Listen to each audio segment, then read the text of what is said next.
Good morning, good evening, or good afternoon whenever you see this video. So my name is Alex, and in this video I will tell you the creative process or our creative system behind our stores, how we constantly scale stores to millions and millions in revenue since over 4 years. And in this example, we take a personalized paint by numbers. We scaled it to from 0 to 600K in the first 60 days of launching the store, and later then we hit over 1.5 million with this one single product, which is amazing. But where was the leverage and what was our secret? And I tell you, hey, we don't have any crazy secrets, but what I see that a lot of guys don't have a problem with product selection, and actually their product would fit the market if they would use the right wording and if they would use the right copywriting, marketing that really compels to the target audience. So you have first to make a analysis of the target audience. So a lot of guys, if you just test randomly any creative, so you test of course videos, you test UGC, image ads, then you have maybe some carousel ads, and yeah, you test just everything, whatever maybe some testimonial ads, unboxing ads, and then you say, hey, I try everything and nothing worked. I know how to do ads, I know how to read CTR and so on, but in the first place, what you have to understand, it's all about your wording, your message, and it's like that. What you have to understand is you are not the main character of your brand, of your store. It's always all about the target audience. Okay, what do they want? What do they think? What do they feel?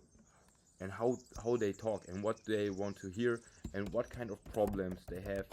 And you have to attack the problems of the target audience with the right message and with the right wording. And if we put it then in creatives, or let's first say following. These are your ad sets, these are your creatives. You test 4 creatives, and then you will see that, oops, that one is, I'm so sorry, I have still to get into this tool. But yeah, then you will see, hey, these 3 are not working and this one is working, so we just put more money in. Okay, and this is how you scale. Then you just test again randomly the new creatives, and I will tell you something, this is fucking exhausting. Testing creatives is fucking exhausting, especially when you don't know what exactly you do, and you test the next one and you will see, hey, they are not working, and then you will just slowly in your head you will give up. You will say, hey, why my competitor who is selling the same product, maybe even worse, maybe a worse product, but he is making all the sales?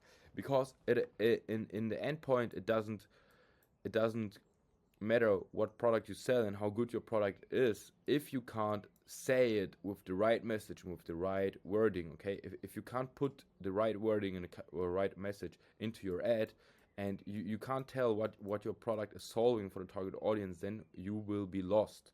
You will be 100% lost. So let's assume this is our creative. Okay, and then we have here is the hook, here is the story, and here's the CTA. Okay, CTA, story. Oh, sorry for this. And now we have here the hook. Okay, so we have here the hook, and what a lot of people now do, they just test it randomly. Okay, this is the whole creative, and the creative doesn't work. It doesn't work. They cancel the whole creative. But instead of that, you have to open your ad manager and you look for 2 things. Okay, and the most important thing is like the hook rate. Okay, then we also have the hold rate. After you check the hook rate, you check the hold rate. And in the story part here, you also have you should have different parts, right? Like, let's say maybe we have here one UGC part, because the creative has different parts, right, from different videos, and you can cut it just all together. maybe you have here benefit 1, okay? Here you have benefit 1, and then you have here the demonstration of benefit 1, and here you have benefit 2, and here whatever, you have a product introduction, unboxing, for example, okay?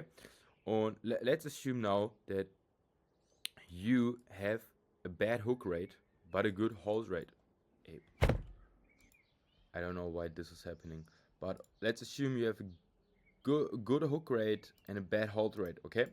So if this is good and you see it is above the average, so you have to know the exact data of your hook rate, and you have also to know the benchmark of a good hook rate, of a fantastic hook rate, and of a bad hook rate, okay, and one of an average, of course.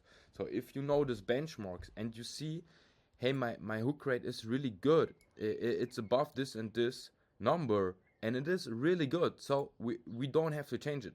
But the hold rate is not really good, and the hold rate is the time where is how many people go from the 3rd second to the 15th of second, okay? So this is the hold rate. So if you see this is slow, then the people you have to change the body, and maybe you then just maybe the first part of your body is not good, or of your story, but this one could be good. Maybe you have to change the blocks. So you know the hook is good, so let it be. Don't change the hook now randomly, and especially, a lot of guys just do it random of you. Okay, so you don't have any data, you don't know how to work with the data. And also, if you watch the video that I uploaded yesterday, guys, then you need to spend some money, and to spend the money in a very effective way, you have to do first the whole research about your target audience, okay? And you have target audience is always the number one. Do the research and know how they feel, think, what solutions they have tried already, how they speak, okay, how their language, their slang, their pains, their fears, hopes, desires. You have all to notice. Maybe their uncertainties about the product. You know what I mean. Uncertainties, some barriers, why they maybe would not buy your product. Maybe they don't think that maybe your product is not believable. So maybe you have to overcome the objection, because what you have to know, marketing is basically one simple thing. It is only objective handling, okay? Because what you have to understand here also, most of you are doing Facebook and Google ads. Facebook and, or let's say Meta, okay? So Facebook, IG, and TikTok ads. What does it mean? This is push marketing, okay? So you create the demand. You create the demand, but you can only create the demand when you speak the language of the target audience, and you have the right wording and messaging. Like if you want to sell a product and you don't know how this product can help your target audience, and you just take random hooks from TikTok and just introduce the product. Don't introduce the product here, okay? Don't introduce it. Like if you look for cold traffic, if you're here in stage 1, okay, this is your first touch point. And then here you have the second touch point and third. But they are cold. Don't just introduce your products with benefits. You need to educate them about the problem or about the symptoms, when they even don't know what the symptom is or what problem they have. Okay, then you have to educate them about the symptoms. Hey, if you have the symptoms. And here you can maybe introduce your product, why your product is the best one, why the product is the best one for this solution, and maybe here in this step, why your product is better than your competitor's product. Okay, you have all to understand this is marketing. It's simple, but it's not easy. But you just have to. You sell to real humans. Okay, what do? We have a good hold rate, but a bad hook rate. What do we do then? We change the hook, of course. So we need more controversial hooks. We need more hooks that compels to the target audience. When we have a good hook rate and a good hold rate, but no one buys, okay, no, you don't have any other cards, you don't have any purchases, then your call to action shit. Maybe you don't even have one. Maybe put an offer. Maybe put some FOMO in it, but not scammy FOMO. They should not don't know that it is dropshipping. Okay, guys, I hope this helped you. And if you need help with this one, you don't know how to do this, you don't know how to analyze in which stage of awareness your audience is, you don't know how to analyze where your audience is, what they speak, who they are, where they are, how they feel, and you just don't know it, and then you don't. Let's say you know all this, but you don't know how to convert them into one creative and how to change the creatives, then how to analyze them because media buying is simply more than only CTR, CPC, and CPIA. Okay, of course it's important, and the most important matrix is of course always the RAWs. But before we come up with a good RAWs, we have to make the work, and we have to understand this one. Guys, thanks for all the support. I would wish I would get some comments, some likes, and if you need help with this one, click on the landing page below. Write us, watch the video on the landing page. If you have a brand, we can help you very fast. If you want to learn dropshipping, we can help you also. Just book a call with me, watch the video. See you in the call. Bye bye.